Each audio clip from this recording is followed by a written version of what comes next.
Bonjour, comment ça va? C'est de plus en plus naturel. Vous savez quoi, je trouve que depuis qu'on fait des épisodes, etc., à force d'en faire, on est de plus en plus bon dans ce qu'on fait, vous trouvez pas? Bah moi je m'appelle pas Léo Duff, donc je peux pas avoir la prétention de dire des phrases pareilles. C'était surtout ironique, hein. Je trouve qu'on est des podcasteurs extrêmement mauvais, heureusement qu'on est intelligents. C'est vrai, heureusement qu'il y en a qui trouvent des sujets encore. Hein. Oh là là, et par contre, après 18 mois sans trouver un seul sujet, il en a trouvé 6 sur les 20 derniers épisodes, et on va l'entendre. Hein. Traitez vos clients. Attends, je voulais demander à Manuel comment il va. Je sais que toi t'en as rien à foutre. Bah non, mais il parle pas. C'est quelqu'un que, parce qu'on lui parle pas aussi. Si tu Manuel, pas on te question. parle. Comment vas-tu, Manuel? Je vais très bien, merci. Eh ben, ça me fait plaisir que tu ailles bien, Manuel. Je te trouve ravissant aujourd'hui. C'est gentil. Merci. Moi non. J'en ai rien à foutre. Voilà. Bon, on parle d'un sujet parce que j'ai fini de lire le livre de Jordan Belfort. Voilà. Que tu as commencé seulement en 2012. Exactement. Pas loin. Quel bâtard. Et dans ce livre, il se trouve qu'il y a 10 règles pour bien traiter ses clients. Et c'est assez intéressant parce que, honnêtement, les 10 règles, moi, je me suis senti concerné. Dans notre, en tout cas, domaine, je me suis dit, en fait, oui, ça me paraît complètement logique. Donc, je voulais juste vous partager ces 10 règles qu'a écrit Jordan Belfort. Attention, c'est pas moi. Donc, il y a certains passages que je vais citer. Dieu sait que Jordan Belfort traitait bien ses clients. Alors, voilà, on y vient. C'est le premier sujet. C'est vraiment le loup de Wall Street. Au niveau SAV, il était top. On vous promet qu'après c'est fini, on arrête de parler de Jordan Belfort. Parce mais que oui, là, ça fait plaisir à Romain. C'est Romain, ça lui fait plaisir. Il lit un livre tous les 6 ans, donc on l'a autorisé à faire 2 épisodes. C'est son maître spirituel en plus, donc il en parle, comme ça il est content pour l'année, et après on passe à autre chose. Et en plus, comme il se souvient pas du début du livre, il relit en fait le même livre. Exactement, le temps que je finisse, le début m'est échappé. Mais on vous promet que ça va s'arrêter.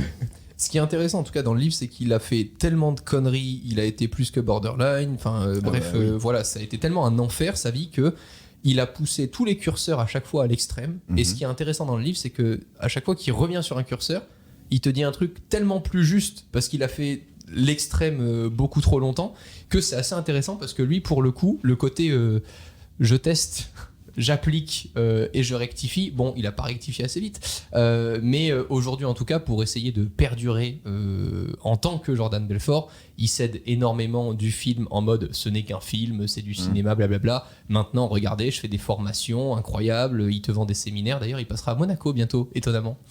Je me suis dit que tu avais peut-être une vanne à faire là-dessus. Il doit pas avoir de clients à Monaco. Il me regarde en disant ça, mais que j'en ai à foutre.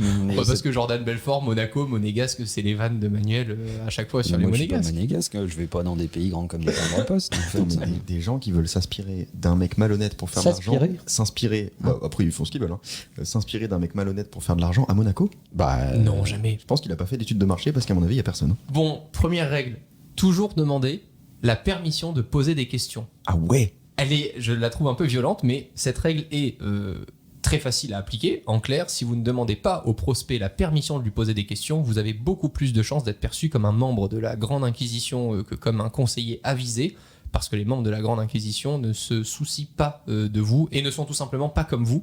Les 2 éléments clés pour nouer un contact, par exemple, John, juste quelques petites questions afin de ne pas vous faire perdre votre temps. Toi, t'aimes pas? Moi, j'aime pas trop ça, non. Je trouve que ça fait, je sais pas, c'est trop... Faux cul. C'est trop niais. Américain. Excusez-moi, si je peux me permettre de poser une question. Je trouve que c'est pas un échange naturel en fait. Ouais, mais en fonction... Enfin, là, on parle vraiment de gens qui prennent leur téléphone et qui appellent des gens qui ne connaissent pas et qui ne les connaissent pas. Donc, nous, on est dans un métier où les gens nous voient sur Internet, peuvent déjà avoir envie de travailler avec nous et nous contactent. Donc, on a la partie la plus facile. Oui, j'imagine que ces règles ne s'appliquent pas qu'à ce métier précisément. Non, bien sûr. Mais moi, là où je suis d'accord, c'est que quand tu as un client et que tu veux l'aider, je trouve que la première bonne façon de faire les choses, c'est pour bien comprendre tes objectifs, j'ai quelques questions pour qu'on puisse t'accompagner correctement. Mais lui annoncer le truc plutôt que de faire un peu... Mais ça, à la limite, c'est une virgule. Tu demandes pas la permission de poser des questions. Tu annonces que tu vas en poser. T'en penses quoi, Manuel? Toi, tu demandes la permission de certains trucs, etc. Mais non, mais si... T'imagines Manuel poser... Chiant. Est-ce que je pourrais poser une question? Il lève le doigt d'ailleurs, Manuel, souvent. Je l'ai beaucoup vu en rendez-vous, quand tu le vois sur une table ronde, comme ça, il lève le doigt un petit peu comme quand on était enfant, avec son autre main sous le coude. Il dit maîtresse également.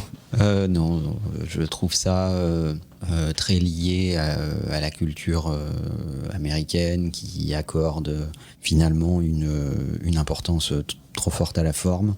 Ok. Je comprends que dans une culture américaine très politiquement correcte, ça soit bien de le faire. Chez nous, ça se fait assez peu. Alors après, c'est peut-être moi qui suis mal élevé. Non, je pense pas. Non, moi ça m'emmerde. Je leur pose des questions de façon assez cash, des fois même un peu brutale. Non. Et en fonction des réponses, j'essaye de faire en sorte qu'ils aient un peu de valeur ajoutée avant la fin du rendez-vous. Mais si déjà le mec il veut pas répondre à tes questions, tu peux rien faire avec lui. En fait, C'est un bon filtre d'ailleurs. Non, c'est vrai, mais ce que je comprenais par là, c'est que le fait de donner un peu de pouvoir à votre prospect pour lui dire t'as le droit de dire non, t'as le droit de dire oui, etc. C'est ton côté focus. Si le mec il dit non, qu'est-ce qu'il fout là? Il vient te voir parce qu'il a un problème à résoudre. Si le mec te dit non, t'as pas le droit de me poser des questions, tu lui dis raccroche. Oui, bon, pourquoi tu m'appelles? Alors, d'accord, mais c'est pas ça. Non, mais tu restes chez toi, tu tires les cartes, tu regardes dans ta boule de cristal, tu demandes à ton caniche, j'en sais rien, mais tu te démerdes en fait. Oui, pour rappeler quand même, Manuel, tu pars toujours du principe que si tu veux vendre quelque chose, c'est parce que tu règles un problème. On ne force pas les gens à acheter quelque chose et autre. Mais dans notre... Moi, j'ai rien à leur vendre. J'essaye de comprendre leurs problèmes. Oui, mais sur notre planète, il y a quand même des gens qui ont un travail qui doit sûrement être très très chiant à faire, mais qui est de vendre des trucs dont les gens n'ont pas besoin. Et c'est de ça dont on parle. C'est faire du commercial, par exemple, juste à froid par téléphone, appeler une liste de contacts, etc., sans les connaître. Et on sait que c'est pas du tout ce que nous, on veut mettre en avant et qu'on veut défendre. Mais je pense que c'est ça qui dit dans cette première règle-là, c'est d'essayer de montrer que l'autre personne simplement est dans une conversation. Parce que ce qu'il laissait ce qui dit beaucoup Jordan, c'est qu'au départ de ses... pardon, je l'appelle à chaque fois Jordan, ça vous fait marrer, je sais. Mais au début de ses calls, il dit que c'est super important de laisser votre prospect parler. Il y a beaucoup de vendeurs qui démarrent le call et qui pendant 3 minutes vendent et essaient de faire un truc sans même s'intéresser au prospect. Léo lève le doigt. Je lève le doigt. Oui, mais là, en fait, il y a deux mondes qui s'affrontent. Moi, je pars du principe que quand tu veux bien traiter tes clients, tu leur vends pas de la merde. Si effectivement, tu es un prospect au téléphone qui veut les arnaquer, peut-être que tu vas devoir user de stratagèmes comme celui-ci.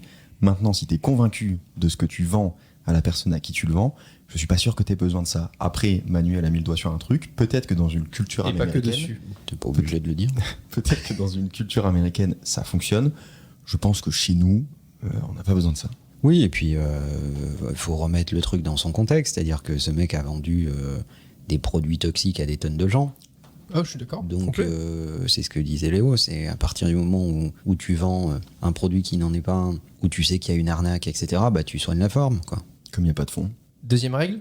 Ouais. Celle-ci, pour le coup, je pense qu'on va tous être unanimes. Oh, t'avances pas trop quand même. Là, Si, je m'avance beaucoup. Calme-toi. Vous devez toujours utiliser un conducteur. On se remet encore dans un premier call, un premier appel, etc. C'est le fait de s'intéresser à son prospect et de pas juste arriver à l'arrache en se disant je vais lui parler et on verra bien ce qui se passe et ce qu'on va se dire, mais c'est s'intéresser à son prospect et avoir un conducteur dans son call pour se dire ok, j'ai des questions à lui poser dans tel et tel ordre et je vais pas le faire n'importe comment, sinon ça voudra rien dire à la fin. Et on reparle là d'un truc qu'on dit pratiquement à chaque podcast, peut-être le storytelling. Storytelling. Ok, donc tu as vraiment quasiment une ligne édito de l'appel. Exactement. Tu sais que tu pars de là pour l'emmener là et que tu vas passer par là. Ouais, c'est ce qu'il conseille. Intéressant. C'est un script, quoi, mais c'est bien quand t'es junior parce que ça te rassure. Au bout d'un moment, quand tu connais bien ton produit et quand tu sais ce que tu as à faire, tu t'es dans une véritable conversation. Tu peux te permettre d'ouvrir la conversation, d'essayer de comprendre où est le problème, de faire une ou deux apartés. Tu sais très bien où tu vas atterrir. C'est comme un mec qui a 20 000 heures de vol. Tu vas pas lui demander où est la manette des gaz, quoi, si tu veux. À un moment, il sait, quoi. Oui, mais parce que c'est dans ta tête.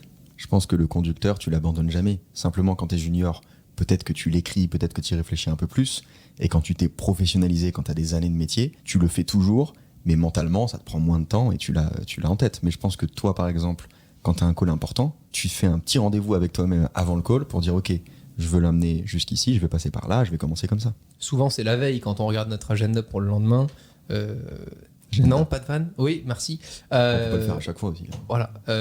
Tu sais à peu près. Moi, je sais que quand je regarde le planning du lendemain, inconsciemment le soir je me couche en me disant ah putain, attends oui c'est ça demain machin, enfin tu y réfléchis inconsciemment en fait, le fait de préparer un tout petit peu, même avec des heures de vol. Moi j'aime bien juste me dire ah oui c'est vrai que demain je rencontre telle marque, ah ben attends faut que je pense à lui raconter tel truc qu'on a fait il y a pas longtemps quoi. On parle de 2 choses différentes les amis. Le fait que tu connaisses ton agenda et que tu saches à qui tu vas parler et quel est l'objectif de ce meeting, bon bah ça c'est le fait de pas être complètement teubé en fait. Tu lui parles complètement de Alors les baguettes de pain, Alors, vous les voulez bonjour. comment? T'as rendez-vous avec Sandrine, bonjour Jean-Jacques, on est pourquoi? On est là pourquoi? Mais non, t'es dans le bon meeting, tu connais l'objectif. Après, de là à faire un script, bon. Toi tu le conseilles aux juniors ou pas? Oui, je pense que c'est important pour apprendre. Ok. Et c'est très bien de le faire pour apprendre. Il n'y a aucune honte à avoir un script pour ses rendez-vous. Et je pense d'ailleurs qu'une bonne méthode pour scripter ses rendez-vous, c'est d'utiliser le mind mapping, que Léo utilise beaucoup pour son travail de recherche et d'écriture. Enfin, plus de recherche que d'écriture d'ailleurs. Non, les deux. C'est un super outil. De dire, bon bah voilà, l'objectif c'est ça, je vais rencontrer cette personne, dans une branche de mon mind map je mets toute la data que j'ai sur cette personne, dans l'autre branche de cette mind map je mets les éléments qui me semblent avoir de la valeur pour lui qu'il faut évoquer pendant la conversation, et dans la dernière branche de ma mind map je mets là où j'ai envie d'arriver et quels seraient les potentiels next steps.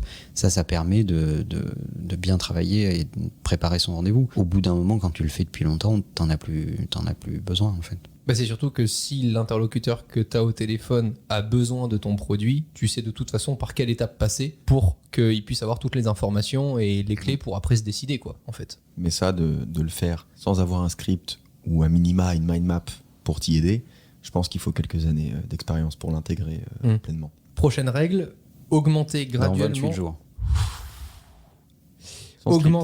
Sans script. Augmenter graduellement le niveau d'indiscrétion de vos questions.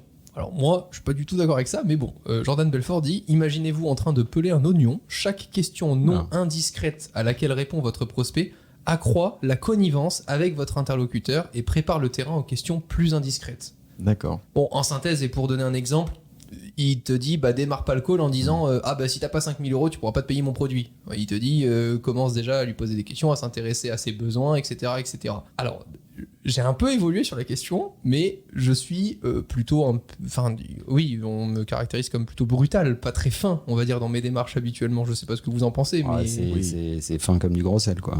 Oui, on le pense. Bon, voilà, je sais pas vous, votre impression là-dessus, mais moi je me dis que si je suis avec la personne et que je dois l'aider, ben déjà le plus grand respect que je pourrais avoir pour elle, c'est de pas lui faire perdre son temps. Moi, je trouve que cette règle, elle marche parce que, je vais encore revenir là-dessus, moi je me base beaucoup sur la drague. Bah tiens. On en a déjà parlé. Et effectivement, quand tu rencontres quelqu'un et que tu rentres dans un jeu de séduction, tu y vas petit à petit. Parce que tu testes le niveau de résistance de la personne et à quel point elle peut se confier à toi et à quel point elle est à l'aise dans la discussion. Donc je vois pas pourquoi ce serait effectivement différent avec un client. Donc non, je pense que ça marche effectivement. Maintenant, c'est vrai que Romain, c'est pas ta plus grande qualité. Parce que toi, tu veux aller droit au but et tu détestes perdre du temps. Mais je pense que c'est J'ai dit que j'avais évolué. développer. J'ai évolué sur la question. Tu as évolué. C'est toujours pas ta plus grande qualité, mais tu as évolué. D'accord. Toi, Manuel, là-dessus, t'es un grand stratège. Parfois, je te vois poser des questions dérangeantes alors que tu connais peu la personne. Parfois, je te vois y aller petit à petit et même parfois, tu t'avances sur des trucs où je te dis après, souvent les rendez-vous, voilà, c'est pas la peine, ça l'intéressait pas, machin, etc. Et toi, tu étais très cool dans la conversation pour en apprendre plus sur l'autre et tout ça. C'est très bizarre. Comment deux rendez-vous peuvent ne pas du tout se ressembler avec toi? Il n'y a pas de pattern. Parce que moi, chacun de mes rendez-vous, c'est du sur-mesure. Je fais du sur-mesure en fonction de l'interlocuteur qui est en face de moi. C'est ma grande fierté. Moi, je te sers pas de la bouffe de chez Flunch. Donc, sauf s'il le mérite. Oui, dans ce cas, il n'a pas de rendez-vous avec Manuel en général. Auquel cas, il n'a pas rendez-vous. Je t'ai vu au Flunch il y a pas longtemps. Pardon? Ah bon? Avec Valérie Damido. Ah oui, bah, ça devait être un jeudi. Et donc, non, j'ai pas de pattern de rendez-vous. Ça dépend vraiment de la qualité de l'interlocuteur en face de moi, de sa rapidité, de est-ce qu'il est capable d'aller droit au but ou pas, etc. Et moi, je déteste les rendez-vous qui durent plus d'un quart d'heure max. Un quart d'heure déjà, je commence à me faire chier. Donc si je sens que ça va être pénible, je pose des questions très clivantes. Et en fait, en général, j'utilise des mots qui font peur aux gens. C'est-à-dire qu'il y a des gens qui vont dire alors, quels sont les moyens que vous allez pouvoir mobiliser pour ce projet? Moi, je lui dis, t'as combien de fric? C'est vrai.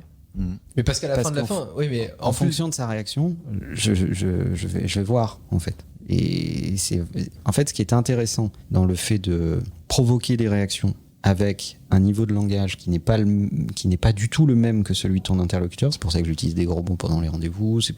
Enfin, tu vois, ça dépend vraiment de l'interlocuteur que j'ai en face de moi.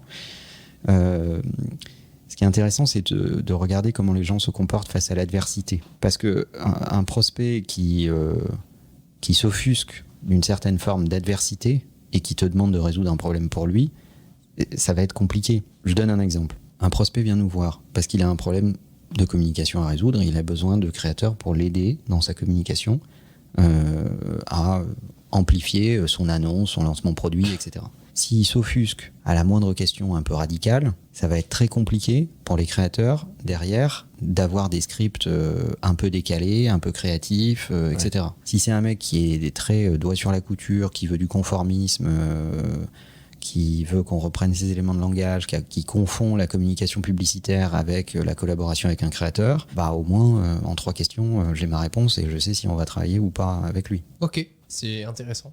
Bonne Mais journée. voilà, ça demande quand même 25 ans d'expérience. On se calme. Il a même pas 25 ans. Prochaine règle, utiliser le langage corporel adéquat pendant que le prospect répond. Alors ça, j'ai lu beaucoup de trucs là-dessus. Et j'ai l'impression que ça change strictement rien et que c'est complètement con. Genre, tu sais, les conseils de « Alors, votre prospect croise les bras, croisez les bras comme vous allez être connecté. » Voilà. L'exemple...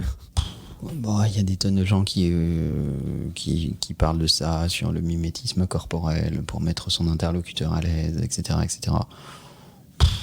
Bah, c'est sûr que si l'interlocuteur il est en face de toi, assis normalement, et que toi t'es avec les pieds sur le bureau, c'est chelou, quoi. Moi, j'ai une astuce. Je tourne toujours le dos.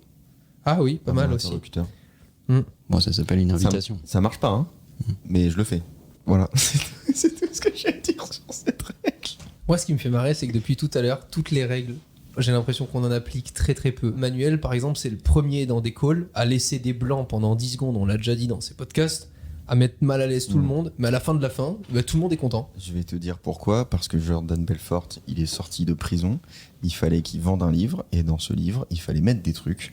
Donc il a dit, n'oubliez pas de respirer entre les phrases. Et puis surtout, faut avoir la bonne intonation. Et puis il faut pas prendre l'accent marseillais si vous êtes pas marseillais. Et puis, Moi, je suis pas d'accord. Il parle comme ça, Jordan Belfort. Jordan Belfort, il parle comme ça. Ah oui, d'accord. Il fait, oh, excuse me. Ah, mais excuse-moi. Je pense qu'on a eu une super école parce qu'on a appris sur le terrain, mais que beaucoup de gens, même en sortant d'école, ne savent pas appliquer ces règles-là. Ils savent pas quoi. Ils savent pas qu'il faut croiser les bras. Non, arrête. Les règles là. Mais je te jure, je le vois. Mais, on va arrêter 2 secondes, hein. C'est des règles pour Google. Hein. C'est pas ça qui va faire en sorte que ça va marcher ou pas marcher. C'est pas parce que t'es bien droit, les mains sur ton bureau, etc. Enfin, j'ai l'impression de regarder le diable s'habille en Prada, en fait, si tu veux. Donc, à un moment, ça s'appelle du folklore. Si t'es fort, si ton produit est bon, si ta valeur ajoutée est impactante, etc., on n'en a rien à foutre de savoir si t'as croisé les bras ou des fleurs dans les cheveux. Je peux citer un exemple ? Vas-y. Attends, est-ce qu'il a un rapport avec la règle ? Vitalik Buterin, l'inventeur de l'Ethereum. Il ressemble à rien, il parle comme un taré, il est super chelou, il t'écoute à peine parce que de toute façon il trace, mais il est connu dans le monde entier et il a fait pour l'instant le projet qui est le plus durable et qui est le plus taré aujourd'hui sur la blockchain et les cryptos. Donc ça rejoint ce que tu dis. Moi je suis d'accord avec juste le fait de travaille plus ton produit que ton intonation, ta gestuelle ou toutes ces merdes. Bah regarde, tu arrêtes pas de nous bassiner avec lui, regarde Elon Musk. Il a le charisme d'une huître au soleil, il a l'élocution d'un bec qui essaye de se soigner. Bon, il y a rien qui va, et pourtant, on l'écoute. De toute façon, moi je suis très content de ce podcast, parce que si on peut éviter aux gens de lire le livre de Jordan Belfort. Ah bah oui, complètement. Et leur donner de vrais conseils, ou en tout cas leur donner un retour sur ces règles-là, moi ça me va. D'ailleurs, on vous conseille de ne pas le lire. On vous conseille de ne pas le lire. Mais donc, dès que tu m'as dit le sujet, je t'ai dit tout de suite, mais en fait, Jordan Belfort, qui est le loup de Wall Street, qui va m'expliquer comment bien traiter mes clients, va te faire foutre en fait. C'est une blague. Ça n'a aucun sens. C'est une blague. C'est Xavier Dupont de Ligonnès qui te dit comment prendre soin de sa famille. Ah, vous êtes horrible. C'est vrai. Bah oui. La prochaine règle, C'est DSK qui te dit comment être fidèle. la prochaine règle, prenez-la comme une blague du coup. Non, ça c'est Castro. Pas mal. Je vous jure qu'il a écrit ça. Ah, mais Ça putain, m'a si tué. c'est de pire en pire, par contre, on va se marrer. Hein. Ah oui, là on se marre. Moi, je vais me casser de ce podcast, je vous le dis. Toujours suivre un ordre logique. Par exemple, imaginez-vous en train d'écouter la série de questions suivantes pendant une phase de recueil d'informations posées exactement dans cet ordre. Je te jure, elle est exceptionnelle cette partie. Dans quelle partie de la ville habitez-vous ? Première question. Êtes-vous marié ou célibataire ? Quel type de travail exercez-vous ? Depuis combien de temps y habitez-vous ? Avez-vous des enfants ? Qu'est-ce que vous préférez dans votre quartier ? Êtes-vous à votre compte ou salarié ? Ouais, c'est les amours en fait. C'est un enfer. Mais je Non, te mais- jure qu'il a... Enfin, moi j'ai lu le truc. Je me suis dit, mais attends, il est vraiment en train d'expliquer aux gens d'avoir des questions dans un ordre logique, effectivement. Il faut remettre dans le contexte de l'époque aussi. Hein. Oui, mais ce que je comprends, c'est qu'en fait, il t'apprend à être prospect. Enfin, il t'apprend à appeler des gens au téléphone. Ça a pas l'air d'être hyper universel. Ah non, non, bien sûr. Il t'apprend à faire ce qu'il a fait en fait. Oui. Donc ça s'applique à rien d'autre. Non, mais il a sévi dans des années où on n'avait pas les infos des réseaux sociaux, etc. Ouais, mais il a Tu- sorti le livre récemment quand même. Enfin, pas. Le livre, il a pas 20 ans. Non, mais il parle de son époque à lui. Ouais, mais c'est malaise. Surtout qu'il a dû travailler avec des auteurs, etc. Enfin, tout est malaise. Hein, dans ça. Ouais, Il n'y a que toi pour dire des trucs pareils. Hein, sans déconner. C'est vrai. Ça. Vous m'aimez pour ça, Je non suis pas sûr qu'il ait travaillé avec des auteurs pour dire bah tenez-vous droit. Hein. Ou alors, sincèrement, c'est eux qui sont très forts à la vente. La prochaine règle est un peu plus intéressante. S'il te plaît, je t'en supplie. Non, la prochaine règle est mieux. Ah. Prenez des notes mentalement, ne faites pas disparaître leurs points de frustration. Dans tout ce chapitre-là, il est en train de dire, ok, si ton client te dit j'ai mal ici et que toi tu es sûr d'avoir le médicament pour résoudre son problème, ben ne lui dis pas. Accentue ses points de frustration, va au fond du truc, essaie de vraiment comprendre quels sont ses vrais problèmes, qu'est-ce qui fait que ces équipes ne peuvent pas vraiment bien travailler, qu'est-ce qui leur manque, etc. Et résous les problèmes dans un second temps. Peut-être dans un autre call, peut-être dans un email, etc. Mais il y a beaucoup de vendeurs qui, dès que tu annonces un truc, ils disent « Ah ben c'est magnifique, ça me fait penser à un truc dans notre solution, vous pourrez faire ça, ça, ça et ça. » Et ça, pour le coup, j'étais vraiment d'accord avec lui, c'est plus tu t'intéresses à ton prospect, plus tu vas au fond du truc, mieux tu pourras résoudre ses problèmes, plutôt que de vite essayer d'annoncer des solutions, quoi. Je pense que ça permet deux choses. Déjà, de mieux identifier le problème et peut-être d'en identifier d'autres. Peut-être que dans son problème, il y a plusieurs problèmes structurels ou je ne sais quoi. Et surtout, si dès que je te dis que j'ai mal quelque part, tu me dis bah, je sais exactement ce que c'est et je vais le régler, bah, je te prends pour un charlatan en fait. C'est pas parce que j'ai mal au genou que j'ai une cystite. Je sais pas pourquoi c'est l'exemple. Quelle horreur. Ah oui, c'est sûr, ça n'a aucun rapport. Et dans les premiers calls... Tu veux nous parler de ton quotidien, Léo Bah, en j'ai ce un moment peu mal au genou. Ah. C'est une cystite, Certainement. tu vois. Lui Dans par le- exemple, c'est un charlatan. Dans les premiers appels que j'avais fait avec Manuel, ça me frustrait beaucoup parce que Manuel me disait à chaque fois mais non, mais à la fin du call tu dis juste bah écoutez, c'était super intéressant, j'ai pris beaucoup de notes, je vais en parler avec mes équipes, si on a des idées pour vous aider dans ces phases là, etc., on reviendra vers vous. Et ça me rendait fou, je me disais mais putain c'est fou, toutes les solutions tu les as là, tu pourrais lui parler de ce créateur là, pour lui parler de ça, ça, ça, ça. Et juste ça montre à quel point bah, tu t'intéresses, tu veux prendre le temps de réfléchir. Enfin, c'est exactement comme dire attends, laisse-moi 24 heures pour te donner une réponse, quoi, en fait. C'est un peu, ça me fait penser à certains sites internet qui vendent des comparateurs de vol par exemple. Les comparateurs de vol, il y en a plein qui te mettent un chargement qui dure une dizaine de secondes, qui est complètement factice en fait. Ils sauraient te donner la réponse, ils sauraient te montrer tous les vols par tri de pertinence, les moins chers, etc. de toutes les compagnies instantanément. Sauf que le fait de te montrer qu'il réfléchit et d'attendre que tu doives attendre 15 secondes, et ben en fait, t'as l'impression qu'il a fait un travail de fou. C'est comme en UX quand tu vois sur les sites de booking d'hôtel dernière nuit disponible, 15 autres utilisateurs regardent cette annonce en ce moment. Complètement faux. Fake. Tu es tout seul, Jean-Jacques, à regarder cet hôtel de merde. Exactement. C'est ouf. Alors Les que sur les toilettes pue la pisse. c'est exactement. Donc ça, c'est un vrai conseil, c'est prendre le plus d'informations possible de son prospect et laisser un petit délai de réponse sans lui donner toutes les clés miraculeuses dans votre appel. Mais ne serait-ce que pour toi, parce que tu peux avoir spontanément des idées de réponse, etc. Mais tu peux aussi prendre un tout petit peu de temps pour t'assurer que c'est pas complètement con. Oui, parce que tu peux les regretter aussi, des réponses sur le bien moment. sûr. Oui, bien sûr, on peut faire ça, il n'y a aucun problème. Ouais. Et puis 30 minutes après, je ne sais pas faire ça en fait. Ça va avec un conseil qu'on avait donné dans un autre podcast qui est ça n'empêche en rien un petit email après l'appel pour dire c'est super, on s'est parlé de ça, ça, ça et ça, on revient vers vous dans tant de temps avec des idées qu'on pourrait avoir. Moi, ce que j'adore, c'est les mecs qui te font un email très rapidement, c'est-à-dire dans l'heure qui suit la fin de ton call, pour te dire merci pour le call, voilà les 6 bullet points de notre conversation, est-ce que j'ai oublié quelque chose? Donc qui te mettent à contribution et qui vont vérifier que le prospect va répondre lui-même rapidement. Et ça provoque une discussion. Et je vous reviens dans les 48 ou 72 heures avec nos premières idées ou je sais pas quoi. Ça montre que tu prends le sujet sérieusement, d'abord que tu es réactif derrière le call, que tu as pris des notes, que tu lui demandes son avis sur le fait que tu n'as rien oublié sur les sujets évoqués, et ça crée tout de suite une ambiance de travail en équipe. Ton prospect, c'est pas un ennemi. Ton prospect, il faut en faire un allié. Il faut co-construire la réponse avec lui. Et à partir de ce moment-là, il va se l'approprier. Et s'il se l'approprie, c'est plus facile d'avoir sa préférence. Parce que quand tu essayes de rentrer en business avec quelqu'un, en fait, ce que tu essayes de faire, c'est d'avoir sa préférence. Bon, voilà. Et d'ailleurs, en fonction de l'interlocuteur, tu essaies souvent d'aider plus ton interlocuteur que l'entreprise pour laquelle il travaille. Ça a encore plus de poids parce que lui, il est au sein de l'entreprise, il va pouvoir collaborer avec toi sur les bonnes solutions. Les deux, quand même.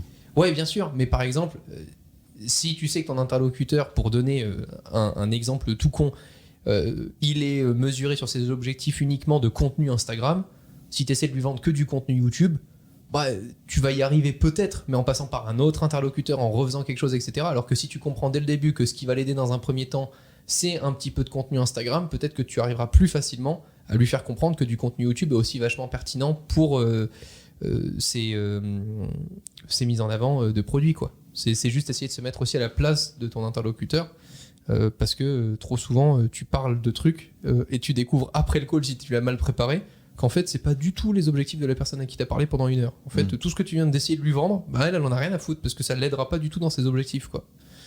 Voilà. Ça va d'ailleurs avec l'autre règle qui est toujours terminer par une transition forte. Comme le dit Manuel là, c'est terminez pas un call sans avoir de next step, sans qu'est-ce qui se passe après, c'est quoi les délais moyens pour que votre client puisse saisir les opportunités dont vous avez parlé, parce que peut-être que vos équipes seront plus autant disponibles dans 3 mois que maintenant, etc., en fonction de la période. Ça, c'est super important. Et je teste une astuce depuis peu de temps qui marche trop bien, c'est en next step, il faut qu'on se reparle une fois qu'on a affiné tout ce qu'on s'est dit là, etc. J'ai mon agenda sous les yeux, est-ce que tu es dispo la semaine du temps? Et en fait, avant de quitter le call, tu as déjà remis en place un autre call, ce qui fait que de toute façon, tu es sûr de reparler à ce client-là, si tu vois qu'il y a eu un fit et que tu peux l'aider, évidemment. Putain, ça me rappelle ma dentiste, je déteste ça, je sais pas dire non. T'as un dentiste? À chaque fois, elle me file un rendez-vous 6 mois après, ou dans 1 an. Là. Est-ce qu'on va raconter les coulisses de cette affaire ou pas? Non, je parle même pas d'elle. Ah. T'es dentiste en général, de toute façon, avec Léo, c'est compliqué. Ça m'énerve. J'ai forcé Léo Parce à que aller chez le dentiste. Si c'est de moi-même, je reprends jamais rendez-vous chez le dentiste. Je sais. Mais si elle me propose, elle me dit ça serait bien qu'on fasse un check-up et tout, je vais le prendre, ton check-up de merde, évidemment, je vais le prendre. Et moi, un truc dans 6 mois, je vais le regretter dans 5 mois et demi. Vous savez ce que c'est que d'être l'agent de Léo? C'est de le voir ne pas vouloir aller chez le dentiste et appeler la dentiste et la forcer à 1, le recevoir très vite, 2, ne jamais le laisser partir sans prendre un autre rendez-vous. Ça, voilà, c'est un bon agent, Léo. Après, quand je suis arrivé, la camisole de force était peut-être pas nécessaire, Manuel. Bah écoute, on était sûr que t'allais pas partir. Quoique. Bon, dernière règle, et celle-ci, bon, elle s'est appliquée à moi, pour le coup, pendant très longtemps. Mais non, mais elle est toute bête, mais combien de fois tu le fais? Ouais, voilà, c'est génial. Je vais arrêter de parler, je m'enfonce. Rester dans le droit chemin, pas de décollage intempestif pour Pluton. Il est en train de dire là que beaucoup de vendeurs se disent: ah, c'est génial, mon prospect, il m'a parlé de la chasse au canard le week-end, je vais lui dire à quel point moi aussi je connais la chasse au canard. Et en fait, tu t'aperçois que tu fais un appel qui va durer 35 minutes, qui ne va ni l'aider lui dans ses objectifs business, ni t'aider toi à vendre correctement le produit qui pourrait l'aider. Et à la fin, tu te retrouves avec un call de 35 minutes en disant: non, mais j'ai noué un contact. Et en plus, il t'invite le week-end d'après à la chasse au canard à Nantes. Magnifique. Et ça va avec le fait aussi de dire, quand tu ne connais pas un sujet, c'est pas parce que c'est une personne avec qui tu aimerais travailler que tu connais tout ce qu'elle te dit. Moi, ce qui m'insupporte chez les mauvais commerciaux, c'est cette espèce de fausse amitié intéressée. C'est-à-dire qu'on s'intéresse à tes passions, tes machins, tes trucs. En réalité, tout le monde sait c'est pour essayer de te vendre un truc. Ouais. Et c'était une espèce de fausse amitié intéressée. Donc moi, je n'ai aucune passion, je ne rencontre jamais personne, je ne vais à aucune soirée, etc. Et quand les mecs me parlent, je leur dis non, je suis sinistre. J'ai déjà entendu Manuel dire vraiment, je te jure, un appel froid comme ça qui arrive en disant je crois que vous avez besoin de machin, mais je crois que vous êtes intéressé. Et Manuel vraiment, mais au bout de moins d'une minute, il pardon, mais qu'est-ce que vous en avez à foutre que je fasse ça ou ça? Vous êtes là pour me vendre ça, exact. Oui. Bon, bah posez-moi des questions là-dessus. Emmanuel, ce que j'adore, c'est que parfois il coach les vendeurs en temps réel quand il les appelle. Ça, c'est exceptionnel. Oh putain. Bon, donc on est d'accord, pas de décollage intempestif pour Pluton, quoi. Arrêtez, tout le monde sait pourquoi on est là. Voilà, soyez clairs. Mais même sans aller jusqu'à inventer une passion, même si le mec te parle d'un truc qui te passionne, bah peut-être que t'es pas là pour parler de ça en fait. Tout simplement. C'est même pas histoire de s'inventer une personnalité, c'est juste t'es pas là pour parler de la Coupe du Monde de football et de je sais pas quoi, et de ce que t'as fait la semaine dernière. Juste va dans le but en fait. À un moment, t'as un employeur, t'es pas payé pour ça en fait, si tu veux. Oui. Donc, si t'as un problème de relations sociales, de sociabilisation ou un problème amical à résoudre dans ta vie, il doit y avoir une ligne SOS Amitié quelque part pour résoudre ce problème, mais te sers pas de ton boulot pour ça. Attends. Là, on dit tout ça en mode oui, ça paraît logique et autres. Il y a quand même un nombre incalculable d'entrepreneurs qui se sentent obligés d'inviter leurs clients le week-end pour aller faire du golf pour re-signer un mois après le super deal quand même. Enfin, ça, c'est pas des entrepreneurs, c'est des entreprises. C'est fort, hein. Non mais franchement, ce que vous assumez là, il y en a quand même énormément qui le font. Moi, je le vois surtout dans la génération de mon père. Écoute, moi, je fais du business depuis un certain nombre d'années. Je ne fais pas de dîner, je ne fais pas de soirée, je ne fais pas de salon. Je refuse toutes les invitations. Ça ne m'intéresse pas. Voilà, super. C'est mon père. C'est pas la première Mec, fois. c'est incroyable. Je viens de dire la génération de mon père, c'est mon père qui m'appelle. C'est incroyable. Il nous fait chier. Bah ouais, complètement. Et donc, non, je refuse de rentrer dans cette confusion entre ta vie privée et ta vie professionnelle, en fait. Je refuse d'être instrumentalisé dans ma vie privée pour qu'on me vende mieux un truc. Donc tu restes là où tu dois être en fait. Et c'est pour ça que moi je suis très à l'aise avec le fait d'avoir un agent. C'est que je sais que quand je vais dans des soirées, pas n'importe lequel, je vais pas forcément parler de mon business avec les marques, etc. Peut-être qu'il y a certains d'entre eux avec qui je vais passer une bonne soirée et on va pas parler de business. Mais à ce moment-là, je me considère pas comme un entrepreneur. Et je sais que toute la partie business, dès qu'elle va me parler d'un truc pro, d'une prochaine vidéo, etc., je vais lui dire parle-en à mon agent. Là, je suis pas là pour ça en fait. Je suis pas dans ce mood-là. J'ai pas envie qu'on parle de ça du tout. Je fais vraiment la différence entre ces relations-là, je mélange pas tout. Et ils sont pas déçus. Ça, c'est vrai. Ben voilà. On vous remercie, la bise au chien. Vous avez eu des idées, d'autres trucs que vous voulez conseiller pour bien traiter vos clients, des vraies solutions Ne devenez pas Jordan Belfort. D'accord. Ne lisez pas le livre de Jordan Belfort. D'accord. Ne prenez pas comme film préféré Le Loup de Wall Street. D'accord. Donc vous êtes en train de dire que je suis une pauvre merde en fait, hein, c'est ça? Non. Simplement, on pense que tu pourrais avoir de meilleures idoles et je pense que Manuel est effectivement plus adapté. Merci les gars. Avec plaisir. Génial. Ouais, c'est super, bravo. Merci pour le podcast. Bah oui, mais en même temps, tu nous as cherché.